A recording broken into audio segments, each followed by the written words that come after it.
Okay, what's on the mind of your counterpart, your divine person, your soulmates in this lifetime? What is on their mind?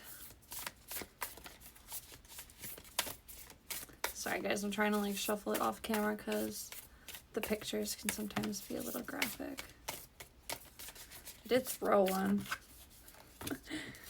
Oh my gosh, it's twin flames too. We'll get one more because I basically cheated that by throwing it. What is this counterpart thinking? What are they feeling about the collective? Okay. A message for you. I like that. It says, I'm thinking of you this very moment. Your love fills me with light and I love you. That's super cute. And then you have twin flame and it says your passion ignites. So this person is obviously thinking about you a lot. It seems like they have a lot of love for you too, and that you guys are probably in no contact or some kind of separation right now, because this person, it feels like they are it feels like this is like missing you or kind of like longing for you at the moment. Your love fills me with light, and then the twin flame card, passion ignites us. I think you guys have a very strong and passionate relationship, and when you're apart, it's probably harder for the two of you to connect like on a level that feels as close as when you guys are like intimate with each other. So I feel like for you, if you are like in a distance or in no contact with this person, you could be just like missing them physically, or that could be this person too, because I feel like there's a need for physical touch here, and this person wants to like be physically near you. So I don't think you guys are near each other right now. You have the shaman, which is a hand reaching out, and I like to think it's like space. It's like reaching out into space. I could almost imagine that this person is maybe feeling like they're grasping at straws with communication with you.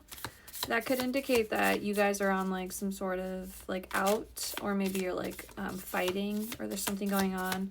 This person feels like they could be like shooting you some texts, and you're like maybe like one wording them or not really responsive, or maybe that's their energy with you.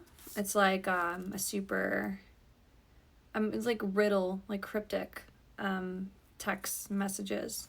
This person feels like they're kind of like sending something out, and it's like going into the abyss, so they don't really know if you're gonna see it or not, if you're gonna like answer. You could be someone who like doesn't even have their reds on, so this person has no idea if like you even look at their messages.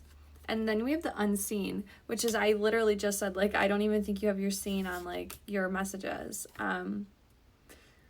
But I also feel like this person feels like they're trying to keep an eye on you, but they can't. I'm just seeing like a person trying to like peer into like the creaks of like thinking that they can look through like a creak or a crack of something, and then there's like another wall. So they thought they were going to be able to see through something, and they can't.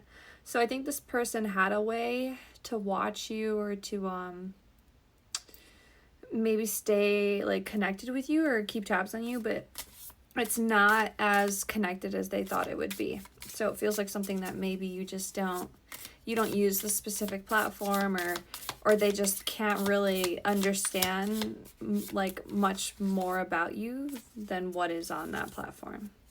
And then you have the shadow, which is exactly what I was saying. Like, I do feel like this person feels like they're in the dark. Like, they're sort of unfamiliar with your life now, or your life, your routine, or whatever you would like to call that. Like, I think that you and this person had a really good routine with each other. I'm thinking of you at this very moment, and your love fills me with light. I love you. It's a super specific message, and it literally at the top says a message for you. And I started this reading off like, what does your counterpart, your divine person, want to tell you? How do they feel? So this person has probably like typed up messages, or like at least taken the time to like consider sending you a text or giving you a call. But again, with like being in the shadow and the shaman to the unseen, all these cards are like very Dexter influenced. They're very in like in the dark, in the background, lurking in the shadows, hiding away, trying not to be seen. And I think that this could even be how this person feels like you show up, like you're Dexter to this person, because they're grasping at straws. That's how I said it. They could feel like they're grasping at straws, especially when they're coming at you with this shaman perspective. It's like they know there's something on the other side, but when it comes to that, it's like they're sending out a message and it's going into like the ocean. It's like a message in the bottle, and they're like, it could get somewhere, but who even knows when, right? And then you have the river and the ring. So you have something that's leading into commitment. I like to see this like we were just talking about the bottle, the message in the bottle in the ocean. Imagine if they, instead of putting it in the ocean, this person were to take that bottle and put it down a river. And at the end objective, they were going to stand at the end of the river and somebody was going to get the message. That would be something that's more beneficial and like tangible than what this person, like what they think they're doing when they're in the shaman energy, when they're kind of just sending you a text and it's like, or they're giving you, they don't really know what it is that you're feeling, or if you're like, what you're feeling in this situation. That's like them sending that message out into the ocean. But there's something here that does feel like they're trying to influence some sort of commitment here, something that could be related to your relationship, whether you guys are going to decide to get married or decide to like have some sort of physical commitment, whatever that is for you. I feel like this person wants it to be less like an ocean and more like a river. They want it to be more like something that's flowing into a direction where it's going to lead where this person wants it to go. So they don't have to, the riddle. So they don't have to, again, feel like they're cryptic or like decoding whatever it is that you're taking from this energy. And I don't think that, let me see your emotions, why you're coming up as so cryptic to this person, right? So let's see. The Starborn, the Seed. Oh, wow. And the Underworld. The Starborn and the Seed is like newborn energy. And it also gives off like when somebody says, what do you think? I was born yesterday. So this person could have tried to play you or could have tried to do something that you were like, what do you, like, you were like, I'm not stupid, like, I see you, buddy. And the Underworld. So you may have put something to rest. You might not have told this person you felt this way about this, but you just, like, let it kind of, like, you know, play its role and kind of, like, die off on its own. But it gives off this energy that this person was trying to do something, like, you weren't going to see it, or you were too, like gullible or naive to be able to see what this person was doing. It's kind of curious. What was that exactly? Because this person has a lot of love for you. They ended that message off with, I love you. But we all know that sometimes it takes like somebody screwing you over to realize they love you. But why do you feel this way about this person? Why do you feel like they were playing you, like you were stupid? The Healer and the Apocalypse.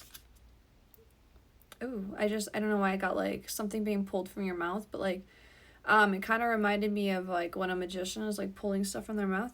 But I think like maybe because Healer and Apocalypse, it's like maybe you were always feeling like you were maybe like outdoing yourself to death or overdoing yourself. I keep getting these metaphors like to death or like to the ground, or like because you have the Underworld here and you have the Apocalypse. It's making me think that you really try to just like bury something and let it go and let it be gone, let it be over with. That I don't really think you presented this person with that sort of information. That's why I feel like their energy was coming off so like almost like they don't really feel this energy from you. Like, this almost feels like a delusional message coming out. Like, I'm thinking of you at this very moment. Your love fills me with light. I love you. But that makes sense on why the first card was Twin Flames. Because I didn't want Twin Flames. That's why when I started this reading, I didn't say Twin Flames. Because that's not always an indication of, like, a good love reading. It's just a reading. But, that could be why this relationship is so tricky. Is because we do have that Twin Flame card, so... I think I'm gonna have to do a part 2 for this one. So